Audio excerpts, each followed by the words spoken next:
Fernando Enrique Mayans Carnaval, del Grupo Parlamentario del Partido de la Revolución Democrática, para presentar iniciativa que reforme el artículo 39 de la Ley Orgánica del Congreso General de los Estados Unidos Mexicanos.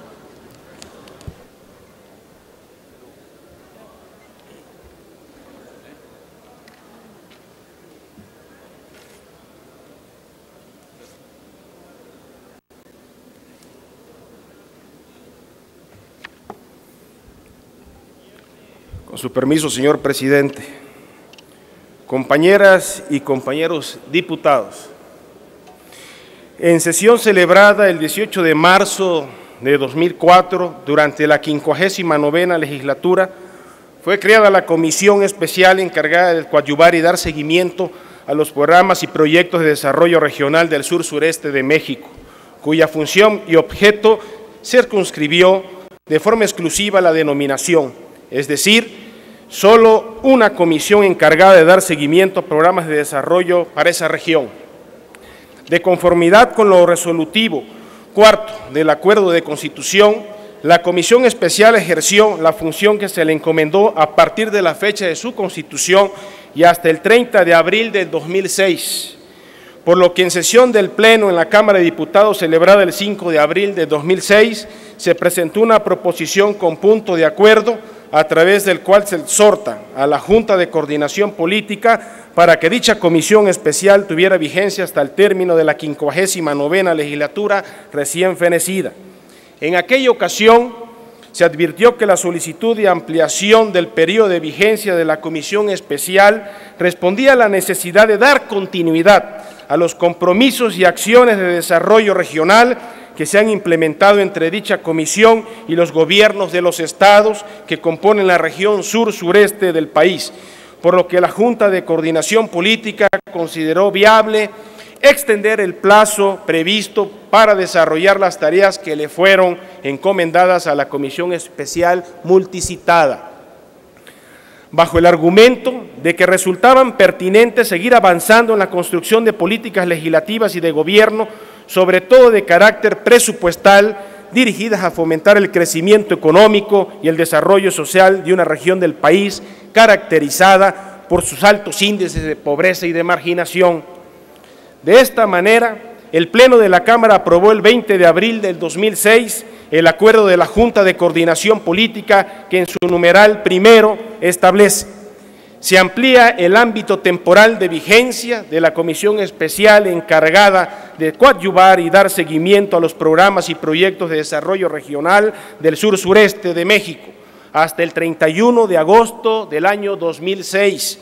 La comisión especial continuará desarrollando las funciones y tareas que le fueron encomendadas en el Acuerdo de Constitución.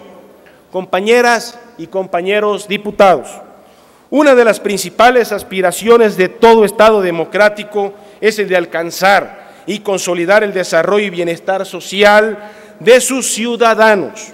Nuestra norma suprema contiene como uno de sus principales fundamentales el de la democracia concebida no solo como una estructura o régimen de gobierno, sino como el constante mejoramiento de las condiciones sociales, económicas y culturales de la sociedad mexicana. Hay que reconocer que en este propósito el Poder Legislativo ha contribuido a través de las actividades legislativas para consolidar un marco jurídico que permita la adopción de políticas de gobierno que atiendan y reviertan las condiciones de atraso y de marginación en las que se encuentran sumergidas algunas zonas del país, como la región sur-sureste, que se integra con estados cuyas estadísticas advierten de su alto grado de marginación y olvido, tales como son los casos de Campeche, Chiapas, Guerrero, Oaxaca, Quintana Roo, Tabasco, Veracruz y Yucatán. Sin embargo, los esfuerzos que se han realizado desde el ámbito de los poderes ejecutivo y legislativo aún no han sido suficientes para dar respuesta a los reclamos sociales básicos de salud, educación, vivienda y creación de empleo bien remunerado, que nos permita hablar de bienestar y desarrollo social sustentable e integral, por lo que es necesario implementar nuevas acciones que analicen y complementen el trabajo que durante la 59ª legislatura realizó la Comisión Especial para el Desarrollo de las Regiones Sur-Sureste para alcanzar tal derrotero. Para ello, se propone que a partir de la creación de una comisión ordinaria se establezcan con fundamento en los artículos 25, 26, 27 y 28 de nuestra Constitución Política los criterios básicos para la elaboración de un plan regional de desarrollo de la región sur-sureste del país, a fin de que se incluya y considere en el Plan Nacional de Desarrollo y en el que participen los gobiernos de las entidades federativas y de los municipios, así como los congresos estatales en coordinación con las dependencias competentes del Gobierno federal y el Congreso de la Unión, sin olvidar la participación inevitable de la ciudadanía organizada. Lo anterior con el objeto de que los programas y proyectos de desarrollo de dichas regiones tengan en su conformación y aplicación congruencia, articulación y eficacia, además de los mismos respondan a la formulación de una estrategia de desarrollo integral para la región sur-sureste del país. No hay que perder de vista los recientes datos aprobados en el Informe sobre el Desarrollo Humano 2006 del Programa de Naciones Unidas para el Desarrollo, que indican que los niveles de desarrollo no han variado en México, por lo que lo ubican en el lugar 53, por debajo de Argentina, Chile, Uruguay, Costa Rica y Cuba, que se ubican en los lugares 36, 38, 43, 48 y 50 respectivamente. La búsqueda de mayores niveles de bienestar exige un crecimiento económico alto y estable, pero este no basta cuando los patrones de desarrollo generan tendencias distributivas desfavorables, como ha sido el caso de la región sur-sureste en las últimas décadas. En efecto, los objetivos sociales no se pueden lograr si la agenda de desarrollo no los coloca en el centro de la política económica. Es necesario, entonces, que los derechos humanos, tanto los civiles y políticos, como los económicos, sociales y culturales, constituyan el marco ético para la formación de la política de desarrollo. Como bien lo ha sostenido la CEPAL, esta visión integral del desarrollo va más allá de la complementariedad de la política social, económica y ambiental y el ordenamiento democrático entre capital humano, bienestar social, desarrollo sostenible y ciudadanía. Debe interpretarse como el sentido mismo del desarrollo. Esta nueva agenda debe permitir el reconocimiento de que el crecimiento económico es una condición necesaria, pero no suficiente para reducir la pobreza y la desigualdad, por lo que también es necesario abrir nuevos espacios para la participación de la sociedad civil en este complejo proceso.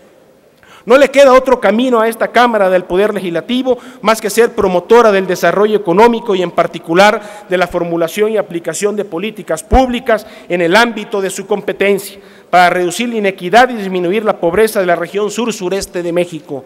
Indudablemente, para la consecución de tales metas y objetivos, es preciso constituir una comisión cuya función sea permanente y no de carácter transitoria a fin de lograr verdaderos resultados.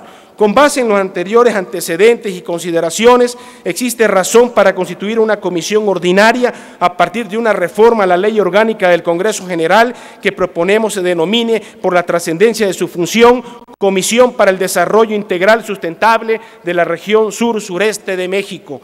Por lo tanto expuesto, someto a la consideración del Pleno de esta soberanía la siguiente iniciativa con proyecto de decreto por el que se adiciona una fracción al artículo 39 de la Ley Orgánica del Congreso General de los Estados Unidos Mexicanos. Único, se adiciona una fracción novena al artículo 39 de la Ley Orgánica del Congreso General, recorriéndose todas las fracciones en el mismo orden hasta llegar a la fracción 40ª para quedar como sigue. Capítulo 6 de las comisiones y comités, sección primera, artículo 39. Fracción novena, Comisión para el Desarrollo Integral Sustentable de la región sur-sureste de México. Artículo transitorio único. El presente decreto entrará en vigor el día siguiente de su publicación en el Diario Oficial de la Federación. Ojalá, compañeros y compañeras diputados, volteen sus ojos a la región sur-sureste, la región más rica de México, y a la vez, en contraste, la más pobre, con una desigualdad social importante. Ojalá y nos apoyen, así como tenemos la Comisión del Distrito Federal o la Comisión Metropolitana, así tengamos una comisión ordinaria del sur-sureste. Por su atención, muchas gracias. Señor presidente, solicito que lo inserte en el diario de debates. Muchas gracias. Gracias, diputado Mayans. Insértese en el diario de los debates y túrnese a la Comisión de Régimen, Reglamentos y Prácticas Parlamentarias. Tiene la palabra el diputado Fernando Enrique Mayans Canavals, del Grupo Parlamentario del Partido de la Revolución Democrática, para presentar iniciativa que reforma y adiciona diversas disposiciones de la Ley General de Salud.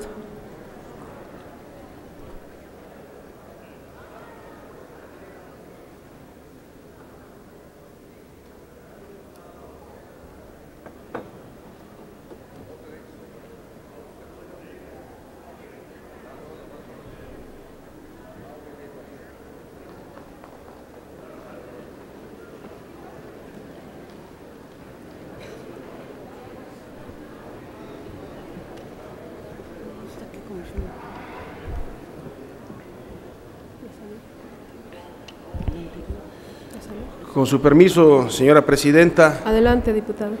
Compañeros y compañeras diputados, diputadas, a mis representados, al pueblo de México. La Organización Mundial de la Salud declaró el 1 de diciembre de 1988 como el Día Mundial del SIDA. Este día se conmemora cada 1 de diciembre en todo el mundo, con el fin de celebrar los progresos logrados en la lucha contra esta enfermedad, así como para recordar los retos que están pendientes. A unos días de haberse conmemorado este importante día, no podríamos dejar de soslayar uno de los 8 objetivos del desarrollo del milenio de la Organización de las Naciones Unidas, que se ha planteado para el año 2015, detener y comenzar a reducir la propagación del VIH-Sida, reconociendo que aun cuando los nuevos tratamientos prolongan la vida, no hay cura para el SIDA, por lo que para cumplir este objetivo se deben intensificar las tareas de prevención en todas las regiones del mundo. En el caso de México, no desconocemos las acciones que se han efectuado para hacer frente a esta pandemia, que se considera un problema grave de salud pública. En 1986 se creó el Comité Nacional de Prevención de SIDA, que 2 años después se convirtiera en el Consejo Nacional para la Prevención y Control del SIDA, el CONASIDA, cuyas actividades en su mayoría pudieron realizarse con financiamiento internacional, principalmente del Programa Global de SIDA de la Organización Mundial de la Salud. Durante el sexenio que abarcan los años de 1994 a 2000, se puso en operación el Programa Nacional de Prevención y Control del VIH-Sida.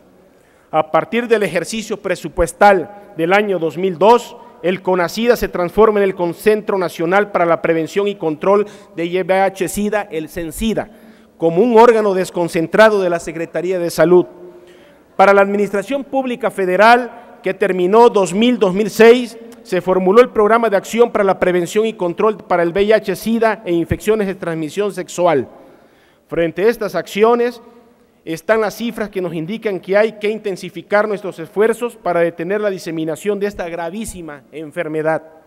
Según la Organización Mundial de la Salud, el escaso uso del condón fue el principal causa por la que en el año 2005, por vez primera, se superó la cifra de 40 millones de infectados del virus VIH-Sida. De acuerdo a datos de la Organización de las Naciones Unidas, revelan que la cifra para 2006 alcanzó los 45 millones de infectados. En el caso de México, sabemos por información que proporciona el Centro Nacional para la Prevención y Control del SIDA y el Consejo Nacional de Población que hay 98.936 casos de SIDA desde su aparición, que el 83.3% son hombres y el 16.7% mujeres. 50% de personas seropositivas son menores de 25 años y 77% son mujeres de 15 a 44 años. así como el 22.2% menores de 15 años. Asimismo, 182,000 personas adultas son portadoras de VIH, de las cuales 4,963 son nuevos casos de SIDA que se registraron en 2005, con la referencia de que el 21% son mujeres, la mayoría contagiadas por su pareja. Según datos recientes proporcionados por el Centro Nacional para la Prevención y el Control del VIH-Sida, CENSIDA, México es el segundo país en América Latina, después de Brasil, con el mayor número de enfermos de VIH-Sida, al tiempo que ocupa el lugar 23 entre los países de esta región. Ante este diagnóstico, podemos señalar que la tendencia en la transmisión del VIH no ha dejado de aumentar, y ello nos demuestra que hasta ahora no han sido lo suficientemente efectivas las políticas y medidas de prevención de la enfermedad. No está por demás advertir que en la última encuesta nacional de salud nos indica que cada hora 292 jóvenes mexicanos contraen el virus del SIDA por tener relaciones sexuales sin protección, es decir, 7,000 infectados diariamente. Un análisis realizado recientemente por investigadores del Colegio de México en forma conjunta con el Centro Nacional para la Prevención y Control de SIDA, CENSIDA, mismo que se denomina uso del condón entre adolescentes mexicanos para la prevención de las infecciones de transmisión sexual, sostiene que existen múltiples obstáculos culturales que impiden o dificultan a los jóvenes llevar a la práctica lo que saben sobre el condón y otros métodos anticonceptivos. De acuerdo con esa investigación, los varones encuestados no usan condón porque aseguran no tener uno a la mano en el momento de la relación sexual, mientras que las mujeres no exigen a sus parejas que lo usen por temor a ser rechazadas. En el caso de los adolescentes menores de 15 años que ya iniciaron su vida sexual, se explica que no usan condón porque no saben cómo usarlo. Y hay que llamarle condón, no es preservativo. Preservativo es lo que preserva los alimentos. Asimismo, se dice también que existen muchos prejuicios en torno al uso del condón, sobre todo entre los varones jóvenes, pues casi el 70% de los encuestados sostuvieron que disminuye la sensibilidad. Cabe decir que en el Programa de Acción para la Prevención y Control de VIH-Sida y Enfermedades de Transmisión Sexual 2001-2006 no se estableció ninguna estrategia nacional de prevención que incluyera una campaña permanente para promover masiva y selectivamente el uso del condón, a pesar de que se reconoce que el uso correcto y constante del condón protege entre 90 y 95%. No hay vacuna el día de hoy para SIDA, compañeros. Como se verá, uno de los factores que contribuyen a la propagación del VIH-Sida es la falta de una política efectiva de prevención a través de la cual se implementen e intensifiquen las acciones para informar y educar a la ciudadanía respecto al uso adecuado y constante del condón como forma efectiva de prevenir las enfermedades de transmisión sexual. Para controlar el crecimiento de estas infecciones es urgente no solo aumentar el uso adecuado del condón, específicamente y entre los jóvenes a través de la promoción, suministro y distribución de condones a la población en general, sino también debemos enfocar desde el ámbito parlamentario nuestros esfuerzos para impulsar permanentemente la realización de campañas preventivas en los medios de comunicación, acciones centradas en la educación y estrategias orientadas al tratamiento de esta enfermedad. Como legisladores, no podemos dejar de implementar las vías y mecanismos legislativos a nuestro alcance para profundizar en las acciones de prevención y tal y como lo recomienda en su último informe la Organización de las Naciones Unidas. Bajo ese espíritu, se propone incluir en el capítulo 2 bis dentro del título 8 de la Ley General de Salud que eleve a rango de ley el Programa Nacional de Prevención, Atención y Control del VIH-Sida e infecciones de transmisión sexual, con la finalidad de que se garantice eficacia en su aplicación y cumplimiento por las autoridades sanitarias federales y deje de ser una guía normativa para convertirse en un instrumento con fuerza de ley que obligue a la unificación y coordinación de acciones entre los distintos niveles de gobierno con absoluto apego y respeto al sistema de distribución de competencias en aras de consolidar una efectiva política nacional de prevención y control de esta enfermedad, considerando que el derecho a la protección de la salud tiene, entre otras finalidades, la protección y el acrecentamiento de los valores que coadyuven a la creación, conservación y disfrute de condiciones de salud que contribuyan al desarrollo social, la extensión de actitudes solidarias y responsables de la población en la preservación, conservación, mejoramiento y restauración de la salud, que es materia de salubridad general, la educación para la salud y la prevención y el control de enfermedades transmisibles como el VIH-Sida y otras enfermedades de transmisión sexual, que a la Secretaría de Salud, como coordinadora del Sistema Nacional de Salud, le corresponde a través del CENSIDA establecer y conducir las políticas nacionales en materia de prevención y control del VIH-Sida y de las enfermedades de transmisión sexual, que las acciones de prevención y control de tales enfermedades deben articularse en un programa nacional con fuerza de la ley que coordine los esfuerzos entre los 3 niveles de gobierno para garantizar resultados positivos en su ejecución y evaluación. Por lo antes expuesto, someto a la consideración del Pleno de esta honorable Cámara de Diputados la siguiente: iniciativa con proyecto de decreto por el que se reforman y adicionan diversas disposiciones de la Ley General de Salud. Único. Se reforman los artículos 13, apartado A, fracción segunda, y 27ª en su fracción segunda de la Ley General de Salud. Se adiciona una fracción 20ª bis al artículo 3º, así como un capítulo segundo bis al título 8º del mismo ordenamiento, para quedar como sigue. Artículo 3º. En los términos de esta ley, es materia de salubridad general, del 1 al 20º igual. 20º bis, el Programa Nacional de Prevención, Atención y Control del VIH-Sida e Infecciones de Transmisión Sexual. 21º al 29º igual, el artículo 3º. La competencia entre la Federación y las entidades federativas en materia de salubridad general quedarán distribuidas conforme a lo siguiente. A. Corresponde al Ejecutivo Federal por conducto de la Secretaría de Salud.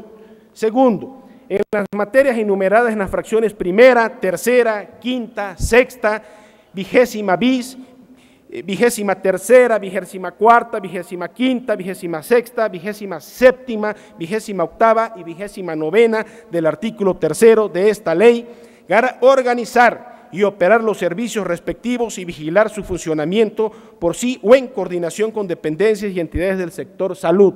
Artículo 27. Para los efectos del derecho a la protección de la salud se consideran servicios básicos de salud los referentes a: segundo, la prevención y el control de las enfermedades transmisibles de atención prioritaria, de las no transmisibles más frecuentes y de los accidentes. En el caso del VIH-Sida y de las infecciones de transmisión sexual, los servicios básicos deberán presentarse y conformar a las acciones y metas que establezca el Programa Nacional de Prevención, Atención y Control del VIH-Sida, infecciones de transmisión sexual que se prevé en esta ley. Título 8, Prevención y Control de Enfermedades y Accidentes. Capítulo 2 bis, Programa Nacional de Prevención, Atención y Control de VIH-Sida e Infecciones de Transmisión Sexual. Artículo 157 bis, la Secretaría de Salud elaborará un Programa Nacional de Prevención, Atención y Control del VIH-Sida e Infecciones de Transmisión Sexual y lo ejecutará en coordinación con las dependencias y entidades del sector salud y con los gobiernos de las entidades federativas. En la formulación del programa participarán las dependencias y entidades del sector salud del nivel estatal y municipal y se escuchará la opinión y propuestas de organismos e instituciones públicas, privadas y sociales cuya labor estén orientadas a la prevención, atención y control del VIH-Sida y enfermedades de transmisión sexual a fin de impulsar su apoyo y participación en el desarrollo de estas acciones. Artículo 157 bis 1. La Secretaría de Salud, los gobiernos de las entidades federativas y el Consejo de Salubridad General, en el ámbito de sus respectivas competencias, se coordinarán para la ejecución del Programa Nacional de Prevención, Atención y Control del VIH-Sida e infecciones de transmisión sexual que comprenderá, entre otras, las siguientes acciones. 1. De prevención en los siguientes aspectos. De prevención sexual se desarrollarán e impulsarán prioritariamente acciones permanentes de prevención para el uso adecuado y constante del condón. Para tal efecto, la Secretaría implementará los mecanismos adecuados de coordinación con el sector privado y social a fin de que se garantice la instalación y mantenimiento de máquinas expendedoras de condones en hoteles, restaurantes, bares y lugares de diversión nocturna. Asimismo, se desarrollarán estrategias preventivas específicas para las poblaciones con prácticas de riesgo y mayor vulnerabilidad para la adquisición del VIH-Sida, mujeres, jóvenes, hombres que tienen sexo con otros hombres, indígenas, poblaciones móviles, trabajadoras y trabajadoras sexuales, usuarios de drogas inyectables y personas privadas de la libertad. De prevención perinatal, se desarrollarán acciones para incorporar los principios de prevención del VIH-Sida e infecciones de transmisión sexual perinatal, de acuerdo a la norma oficial en el 100% de las instituciones del sector salud. De prevención sanguínea, se impulsarán acciones a fin de garantizar que el 100% de los órganos, tejidos y células hematopoyéticas para trasplantes se apeguen a las normas de tamizaje de sangre y hemoderivados, que el 100% de las unidades del sector salud cuenten con información, capacitación, equipo e insumos necesarios para la prevención del VIH-Sida, hepatitis B y C por exposición ocupacional, y que el 100% de las instituciones gubernamentales que trabajan con usuarios de drogas inyectables incorporen la reducción del riesgo como eje central de prevención de la transmisión del VIH-Sida. De atención integral, se emprenderán acciones dirigidas a la prestación de servicios de calidad para la consejería, detección y tratamiento de las infecciones de transmisión sexual en todas las entidades federativas, con el objeto de asegurar que el 100% de las personas y comunidades afectadas por el VIH-Sida e infecciones de transmisión sexual tengan acceso a los servicios de atención integral de la salud con calidad y a la ampliación de la cobertura del tratamiento antirretroviral a toda la población requerida.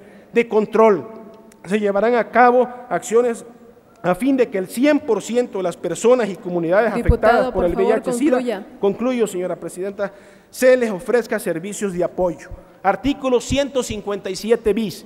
En el marco del Sistema Nacional de Salud, la Secretaría de Salud coordinará las acciones de prevención y control que se desarrollen en el Programa Nacional de Prevención, Atención y Control del VIH-Sida e infecciones de transmisión sexual. Promoverá y organizará los servicios de salud necesarios e impulsará permanentemente la realización de campañas preventivas en los medios de comunicación, en particular sobre el uso adecuado y constante del condón, así como acciones centradas en materia de educación para la salud y estrategias orientadas al tratamiento de estas enfermedades.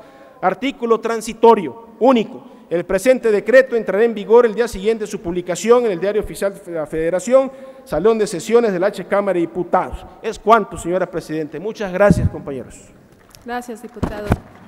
Túrnese a la Comisión de Salud. Salud, sonido a la curul del diputado Mayans. Señor presidente, en nombre del Grupo Parlamentario del Partido de la Revolución Democrática, para sumarnos al punto de acuerdo del diputado Salvador Arredondo, y si el diputado estuviera de acuerdo, que se pudiera votar de urgente y obvia resolución por lo importante del tema y lo urgente del problema nacional en este padecimiento. Diputado Salvador Arredondo, ¿está usted de acuerdo en que el trámite sea de urgente resolución? Consulte a la Secretaría de la Asamblea en votación económica si el asunto es de urgente resolución. En votación económica se pregunta a la Asamblea, con fundamento en el artículo 59 del Reglamento para el Gobierno Interior del Congreso General de los Estados Unidos Mexicanos, si se considera de urgente resolución la proposición. Las diputadas y los diputados que estén por la afirmativa, sírvanse manifestarlo. Gracias. Las diputadas y los diputados que estén por la negativa, sírvanse manifestarlo. Señor presidente, hay 2/3 partes por la afirmativa, es mayoría calificada. Aprobado, comuníquese. Tiene la palabra el diputado Carlos René. Túrnese a la Comisión de Hacienda y Crédito Público. Se concede el uso de la tribuna al diputado Enrique Mayans Canaval del Grupo Parlamentario del PRD para presentar punto de acuerdo por el que se exhorta a la Auditoría Superior de la Federación practique una revisión exhaustiva a las transferencias presupuestales asignadas al Estado de Tabasco.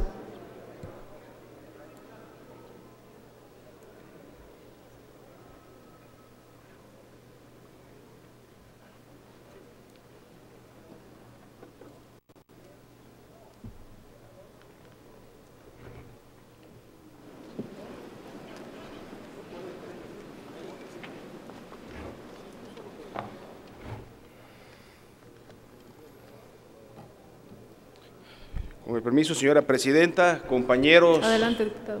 Y compañeras diputados, las transferencias de recursos de la Federación hacia los estados son resultado de un pacto entre el gobierno nacional y los gobiernos subnacionales. Desde que existe el federalismo mexicano, se ha planteado que los recursos que emanan la Federación hacia las entidades federativas deben ser transparentes. Las transferencias federales están determinadas en distintos ramos del presupuesto de egreso de la Federación y se diferencian entre sí por su uso etiquetado o no.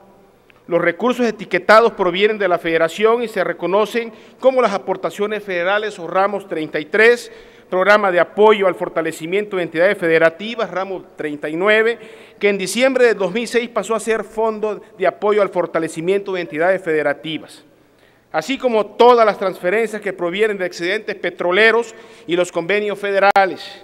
Por su parte, se reconoce como no etiquetados a las transferencias de libre erogación por las entidades federativas, las cuales son aquellos que emanan del ramo 28 y se denominan participaciones federales. El gasto federal descentralizado, que se integra con los recursos destinados a entidades federativas y municipios a través de los ramos 28, 33 y 39, así como los que se originan derivados de los excedentes y los convenios, tienen en la actualidad una participación importante en las finanzas públicas del país. Al respecto, cabe precisar que para el ejercicio presupuestal 2006, el gasto federalizado alcanzó un 7.30% del Producto Interno Bruto Nacional. El ramo 33 representó un 3.32% del PIB en 2006. En este se encuentra constituido por 7 fondos, de los cuales su principal destino es la seguridad social, como salud, educación, desarrollo social y seguridad pública. Asimismo, el programa de apoyo al fortalecimiento de las entidades federativas constituye un 0.26% y tiene como objetivo apoyar el saneamiento financiero y la inversión en infraestructura. Por lo anterior y considerando que la transparencia representa un ambiente de confianza, seguridad y franqueza entre las órdenes de gobierno y la sociedad y que las responsabilidades, procedimientos y reglas que se establecen deben informar con claridad y ser abiertas a la participación y escrutinio público. La transparencia con que las entidades federativas deben ejercer esos recursos es indispensable para el afianzamiento del federalismo mexicano, el cual en el artículo 40 de la Constitución Política de los Estados Unidos Mexicanos se encuentra establecido. La adición de Tabasco al mencionado pacto federal implica que el Estado asuma un compromiso de suficiencia y transparencia de los rubros que se recaudan y de los que provienen de transferencias, y más aún considerando que el promedio de los ramos 28 y 33 en los últimos 6 años ocupan un 54.4 y 29.2% del gasto total del Estado respectivamente. Los recursos que se transfieren por conceptos de convenios y ramo 39, el PAFEF, un 6.1 y un 2.3% respectivamente. Compañeras y compañeros diputados, es nuestra obligación como legisladores velar por la transparencia de los recursos públicos de la nación y más aún de aquellos que emanan de la Federación por medio de ramos, transferencias y obras específicas, por lo que emito las siguientes consideraciones: que no se ha auditado el ramo 33 en su totalidad para el 2005 y 2006 y que la transparencia es un factor fundamental para el desarrollo de la democracia, que se requiere obtener mayor información acerca de las erogaciones que se realizaron en los últimos años en el rubro de infraestructura y en especial de infraestructura carretera y hospitalaria por considerarse rubros prioritarios, que se debe poner la máxima atención en el gasto federalizado y en aplicación de los excedentes petroleros. Debe darse un mayor seguimiento al gasto, en específico el que se ha hecho en salud de acuerdo a las disposiciones del presupuesto de egreso de la Federación y su impacto entre la población. En este sentido, un grupo de ciudadanos del estado de Tabasco, perteneciente a los 17 municipios, se han acercado a esta soberanía para manifestarse que durante los últimos meses los recursos destinados a programas sociales han sido insuficientes. Del mismo modo, todos los programas de salud, en donde existe un atraso significativo, aunado a que existe poca transparencia entre estos recursos federales. Por lo antes expuesto y por el compromiso que tenemos como legisladores, pido a la presidencia de la mesa directiva someta a consideración del Pleno de esta soberanía como de urgente y obvia resolución la siguiente. Proposición con punto de acuerdo. Primero, la Cámara de Diputados exhorta a la Auditoría Superior de la Federación para que en ejercicio pleno de sus atribuciones instrumente las acciones pertinentes para llevar a cabo las auditorías en los siguientes rubros, a fin de que se transparente el uso y destino de los recursos federales. 1. De los gastos ramos autónomos 33 y 39, a fin de transparentar el gasto ejercido en los años 2005 y 2006 en el estado de Tabasco. 2. De las obras que se realizaron con ampliación de los recursos de los excedentes petroleros desde el año 2003 hasta la fecha por el gobierno del estado de Tabasco. 3. De los recursos de las obras de infraestructura carretera, en específico la denominada carretera Isla Comalcalco Dos Bocas. 4. De las obras de infraestructura hospitalaria y en específico el Hospital de la Mujer de la ciudad de Villahermosa, Tabasco.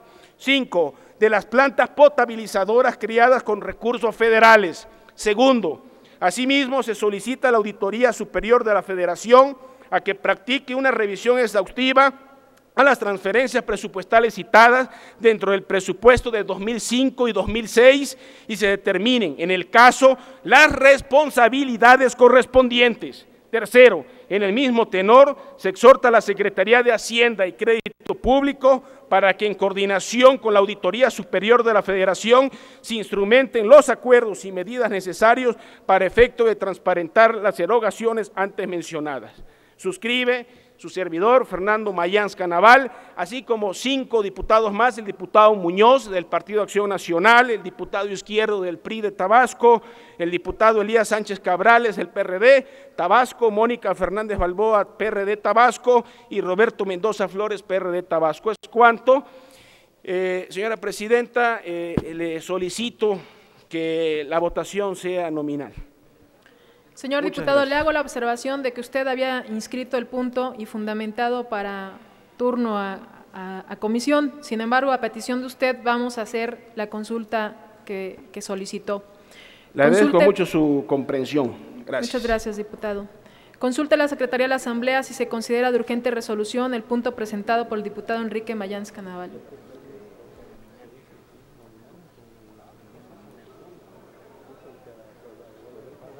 Perdón, diputados, el diputado acaba de solicitar de manera nominal la votación. ¿Nominal la votación? Sí, es de urgente y de resolución y que sea votada primero. Consultamos si es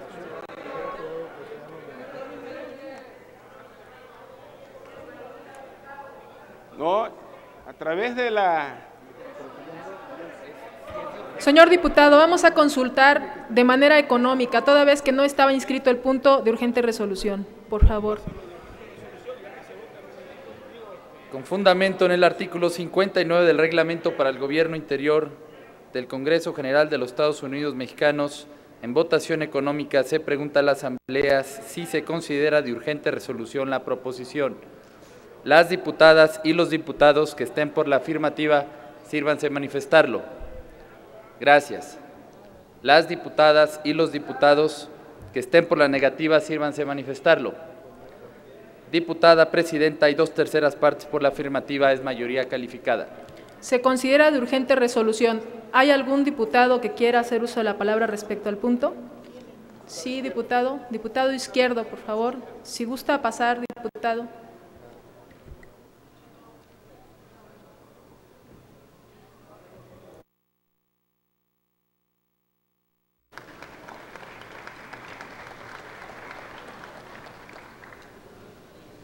Se concede el uso de la palabra al diputado Enrique Mayans Canaval del Grupo Parlamentario del PRD para presentar iniciativa que reforma y adiciona diversas disposiciones de la Ley de Coordinación Fiscal.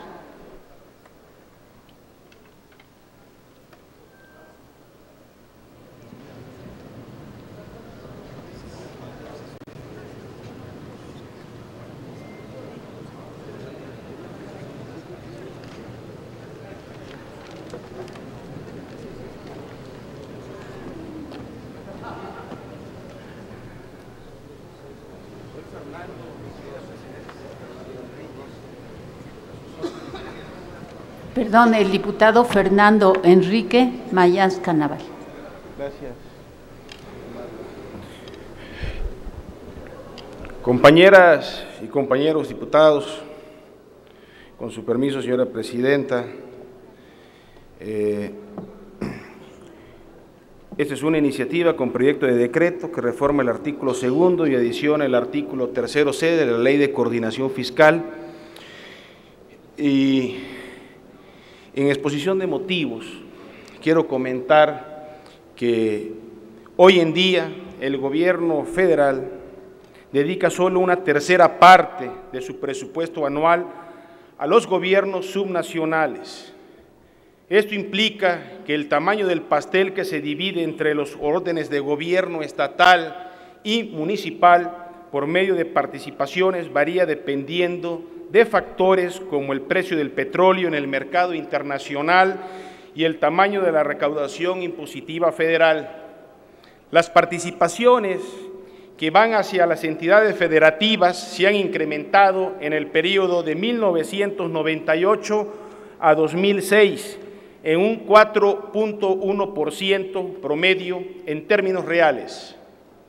Constituyen aproximadamente un 45 a un 50% de los ingresos de cada entidad. Cabe recordar que estos ingresos son los que cada estado pueden ejercer de manera autónoma.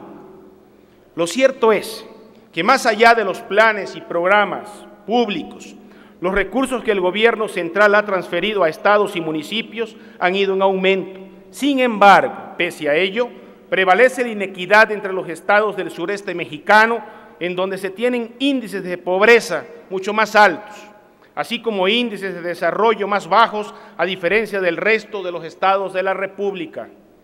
Esta propuesta, compañeros, compañeras, incluye el índice de desarrollo humano, el cual surge en el Programa para el Desarrollo de las Naciones Unidas como una alternativa a las comparaciones que basaban el nivel de desarrollo en el PIB y el PIB per cápita, y que Amartya Sen, Premio Nobel de Economía, critica e invalida, reconociendo que el fin último del desarrollo es mejorar el bienestar de las personas.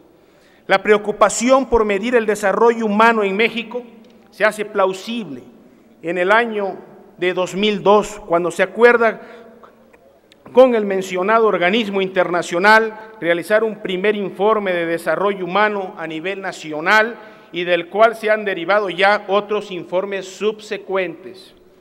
El Programa para el Desarrollo de las Naciones Unidas propone 3 variables determinantes que son para el bienestar: la salud, la educación y el nivel general de vida como función de ingreso. Por lo tanto, el Índice de Desarrollo Humano se encuentra avalado por las Naciones Unidas como un indicador fiable de la calidad de vida existente entre las naciones y los gobiernos subnacionales, estados y municipios, por lo que consideré que incluir la inversa del mencionado índice incrementará los niveles de bienestar de las entidades más rezagadas y generará equidad respecto a las distribuciones de las participaciones. En términos llanos, la propuesta sugiere incrementar en un 5% la proporción de la recaudación federal participable que determina al Fondo General, con la finalidad de aumentar los recursos que se emiten a las entidades federativas, aunado a una modificación a la actual fórmula de distribución de las participaciones federales, ramo 28, la cual consiste en la creación de un mecanismo que incluya a la población en un 30%, otro 42.10% en términos del esfuerzo recaudatorio, 22.69% por medio de una función que determina la inversa de la variable de desarrollo humano, de modo que a menor desarrollo se aumenta el ingreso a la entidad por este concepto, conservando un 5.21% como fondo de compensación. Por lo anteriormente expuesto, se somete a la consideración de la Honorable Cámara de Diputados el siguiente proyecto de decreto. Único, se reforman las fracciones primera, segunda y tercera del artículo segundo y se adiciona una fracción tercera al artículo segundo, pasando la actual a ser la fracción cuarta y un artículo tercero C de la Ley de Coordinación Fiscal para quedar como sigue. Artículo segundo. El Fondo General de Participaciones se constituirá con un 25% de la recaudación federal participable que obtenga la Federación en un ejercicio. El Fondo General de Participaciones se distribuirá conforme a lo siguiente: el 30% del mismo en proporción directa al número de habitantes que tenga cada entidad en el ejercicio a que se trate. El número de habitantes se tomará de la última información oficial que hubiera dado a conocer el Instituto Nacional de Estadística, Geografía e Informática en el año que se publique. Fracción segunda, el 42.10% en los términos del artículo tercero de esta ley. Tercero, el 22.69% se calculará como la inversa del índice de desarrollo humano en los términos del artículo 3C de esta ley. Fracción cuarta, el 5.21% restante se distribuirá en proporción inversa a las participaciones por habitante que tenga cada entidad. Estas son el resultado de la suma de las participaciones a que se refiere la fracción primera y segunda de este artículo en el ejercicio que se trate. Artículo 3C. Para los efectos de la fracción tercera del artículo segundo de la presente ley, el coeficiente derivado del índice de desarrollo humano de la Organización de las Naciones Unidas a que se refiere dicha fracción se determinará conforme a lo siguiente. A. Se resta el índice de desarrollo humano de cada entidad federativa al valor máximo, que es 1, a esta operación se le denomina inversa. B.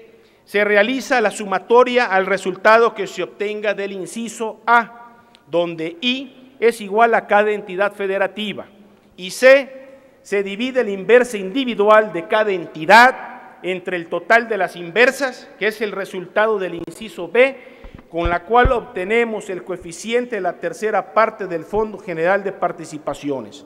Artículos transitorios. Primero, el presente decreto entrará en vigor al día siguiente de su publicación en el Diario Oficial de la Federación.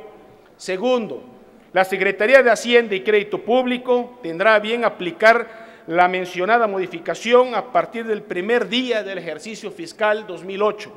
Tercero, la Secretaría de Hacienda y Crédito Público deberá actualizar el índice de desarrollo humano que menciona el artículo 3C de la Organización de las Naciones Unidas conforme a la publicación anual que emite dicho organismo. Es cuanto, señora Presidente. Gracias, compañeros y compañeras diputados. Gracias, diputado Fernando Mayans Canaval. Túrnese a la Comisión de Hacienda y Crédito Público. Concede el uso de la tribuna al diputado Fernando Enrique Mayans Canaval, del Grupo Parlamentario del PRD, para presentar iniciativa que reforma el artículo 127 de la Constitución Política de los Estados Unidos Mexicanos.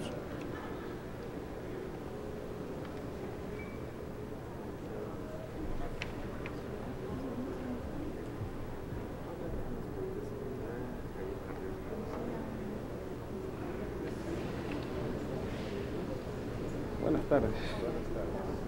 Este es de Alfonso, ¿no?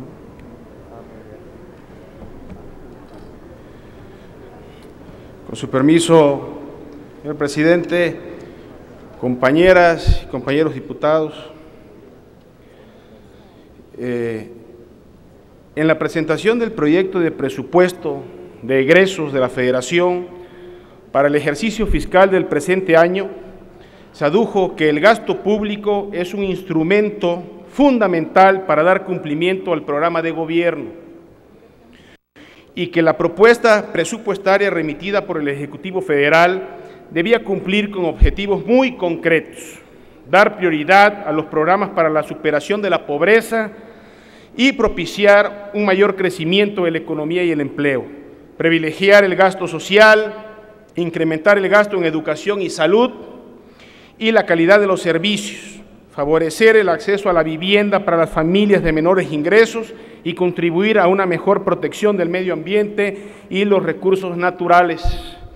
Todos coincidimos en estas prioridades para el país, por lo que estamos obligados, con el concurso de todas las fuerzas políticas, no solo a analizar y aprobar cada año el gasto público para cumplir tales objetivos, sino a realizar las adecuaciones a nuestro orden jurídico para dar puntual respuesta y satisfacción a las necesidades más apremiantes de la sociedad y de esta forma consolidar a México como un Estado garante del desarrollo y bienestar de todos sus ciudadanos. El mandato popular que se nos ha conferido nos pide reconocer que ya no es posible seguir destinando recursos económicos para cubrir partidas presupuestales que hoy en día no encuentran justificación política, jurídica y social alguna.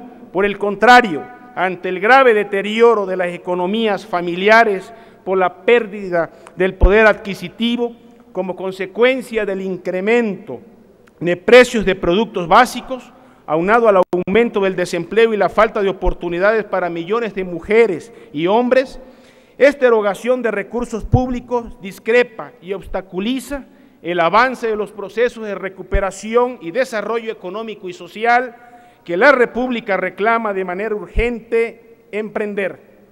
Tal es el caso de los recursos económicos que se erogan para el pago de la pensión vitalicia a los expresidentes de la República, que por el estado actual de cosas significa una afrenta para la mayoría de los mexicanos, cuyas condiciones sociales nos indican que el 81.3% de la población vive en la pobreza y el 39.1% en la indigencia a nivel nacional, de acuerdo con un estudio realizado por el economista Julio Boltivink, también investigador del Colegio de México.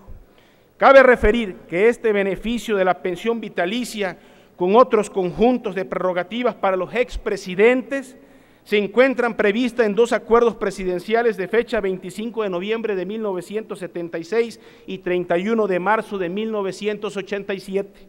En estos acuerdos se establecieron, entre otros aspectos, que al concluir su mandato, el ciudadano que hubiese ocupado el cargo de presidente de la República dispondría bajo sus órdenes directas y como apoyo para el desempeño de sus actividades generales de personal del Ejército, Fuerza Aérea y Armada.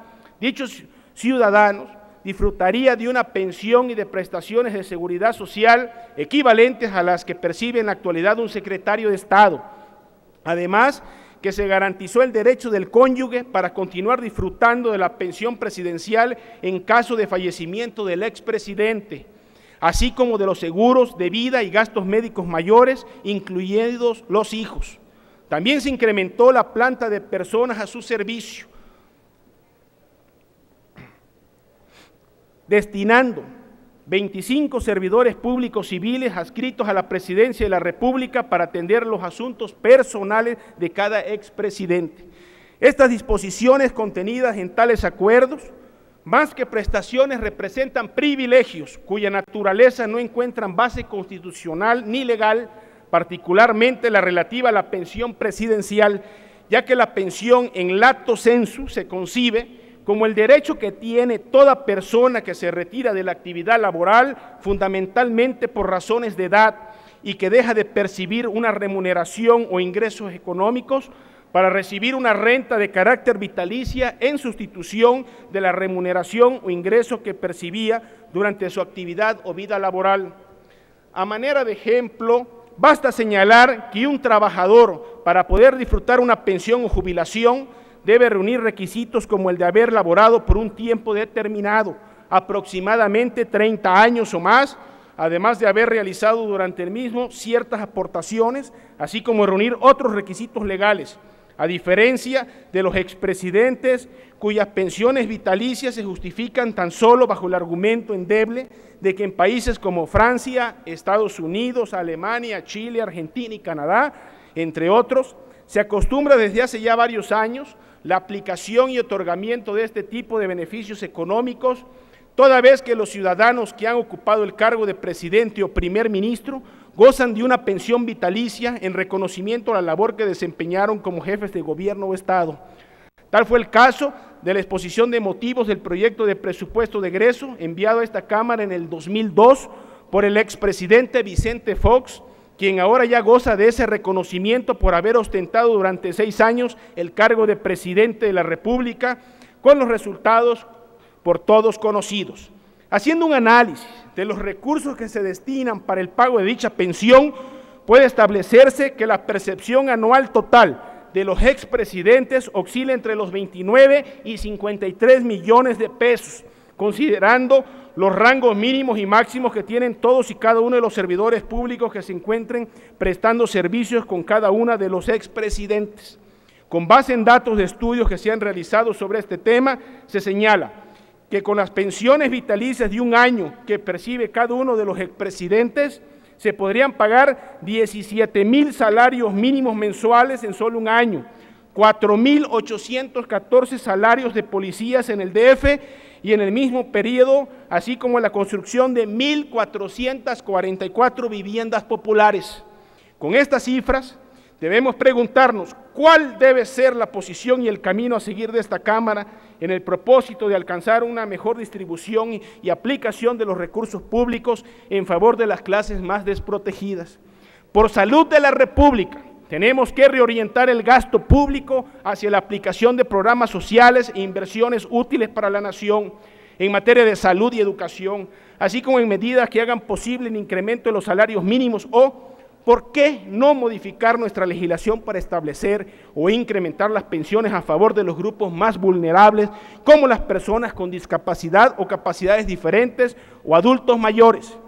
Compañeras y compañeros diputados, la propuesta de reforma constitucional que propongo a su consideración no tiene mayor objetivo que el de armonizar la norma constitucional con nuestra realidad social, lo que debe motivar al constituyente permanente para tomar la decisión política fundamental de suprimir los privilegios o prerrogativas contrarias a los intereses colectivos.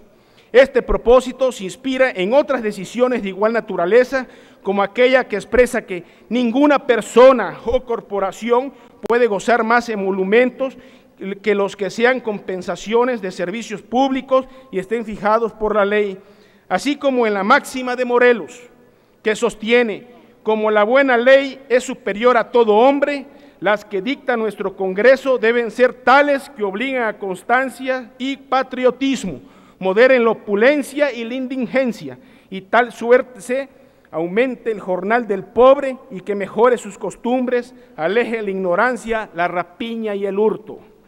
Por lo anterior expuesto, y con el fin de eliminar privilegios que representan una carga onerosa e innecesaria para el erario público y la sociedad mexicana, y poder construir una política eficaz para garantizar el uso eficiente y racional de los recursos y riquezas públicos, me permito someter a la consideración de esta soberanía lo siguiente: iniciativa con proyecto de decreto por el que se reforme y adicione el artículo 127 de la Constitución Política de los Estados Unidos Mexicanos. Único, se reforma el primer párrafo del artículo 127 de la Constitución Política de los Estados Unidos Mexicanos y se adiciona un segundo párrafo a dicho artículo del mismo ordenamiento para quedar como sigue. Artículo 127. El presidente de la República, los ministros de la Suprema Corte de Justicia de la Nación, los diputados y senadores al Congreso de la Unión, los diputados a la Asamblea del Distrito Federal y los demás servidores públicos recibirán una remuneración adecuada y renunciable durante el desempeño de su función, empleo, cargo o comisión, que será determinada anual y equitativamente en los presupuestos de egreso de la Federación y del Distrito Federal o en los presupuestos de las entidades paraestatales según corresponda. El ciudadano que hubiese ocupado el cargo de presidente de la República no podrá recibir remuneración, prestación económica o pensión por retiro con cargo al presupuesto de egreso de la Federación, excepto cuando se reúnan los siguientes requisitos. Primero, tener cumplido los 60 años de edad al momento de haber concluido su encargo. Segundo, concluye, señor diputado. Ya termino. Segundo, no percibir remuneración económica alguna por prestar sus servicios o ejercer cualquier cargo en órganos u organismos públicos de la Administración Pública Federal, Estatal y Municipal. Tercero, así como desempeñar algún empleo, cargo o comisión retribuida en organismos internacionales e iniciativa privada, nacional o extranjera. La remuneración o pensión de retiro se otorgará mensualmente de forma permanente y su monto no podrá exceder el equivalente a 500 días de salario mínimo. Para tal efecto, la Cámara de Diputados, al aprobar el presupuesto de egreso, determinará con precisión la partida correspondiente. El pago de la pensión podrá suspenderse en el caso de que se deje de cumplir con algunos de los requisitos contenidos en la fracción segunda y tercera del presente artículo, o bien por fallecimiento del ciudadano que hubiera ocupado el cargo de presidente de la República. En este caso, los familiares que le sobrevivan tendrán derecho a la pensión conforme a las condiciones que la misma ley establezca. Transitorios. Primero,